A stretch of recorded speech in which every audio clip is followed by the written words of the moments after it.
Hi, this is David Swanson. I'm the executive director of World Beyond War, an organization that does education and advocacy but does not support or oppose political candidates.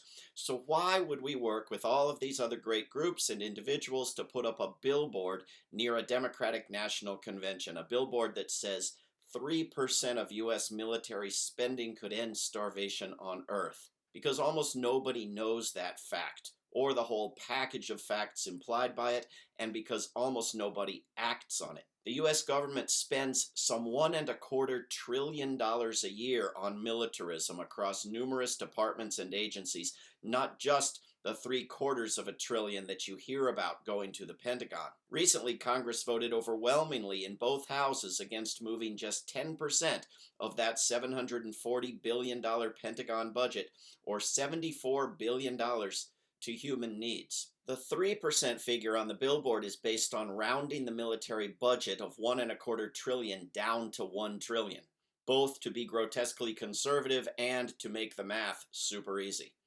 3% of a trillion is $30 billion, which is what the United Nations has said it would cost to end starvation on Earth. Interestingly, immediately after voting down that shift of $74 billion and passing the budget of $740 billion, the U.S. Congress took up a measure to dump another $30 billion of graft into the military as part of a pseudo-coronavirus relief bill. According to polling by Data for Progress, prior to Congress voting down that 10% move, U.S. voters favored exactly what they voted down, by 56% to 27%. And if told that some of the money would go to the Centers for Disease Control, the public support was 57% to 25%. These were predictable numbers, in line with similar polls for decades. In fact, support for moving funds out of the military has often been stronger than that. Among voters who identify as Democrats, this latest poll found 70% wanting to defund the Pentagon, whereas among Republicans it was 50%. But among Congress members who identify as Democrats, you get 40% voting to defund the Pentagon, and among Republicans, 0%. Of course, many of those Democrats would switch their votes on command from their party if the measure was in danger of actually passing.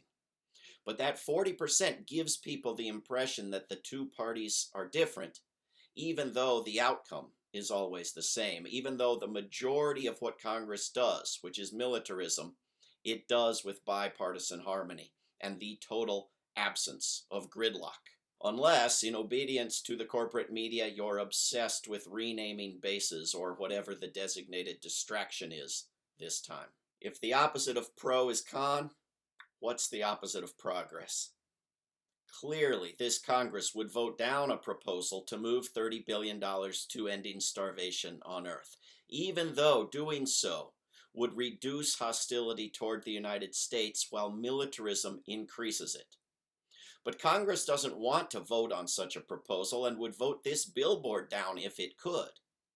Did you know that you can't put this billboard up in many parts of the land of the free, such as in the Washington, D.C. metro system, where ending starvation falls into the disreputable category of political, whereas all the ads for fighter jets in the subways are clearly just product sales, since most metro riders no doubt hurry home and buy their own fighter jets? The Democratic Party platform makes clear a plan for plenty of wars to come, but promises that wars will be waged, quote, with the informed consent of the American people, end quote.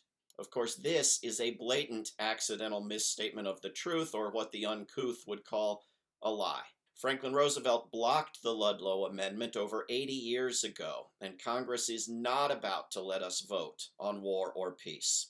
So our alternative is every other nonviolent tool available, including filling the streets with people and filling them with billboards.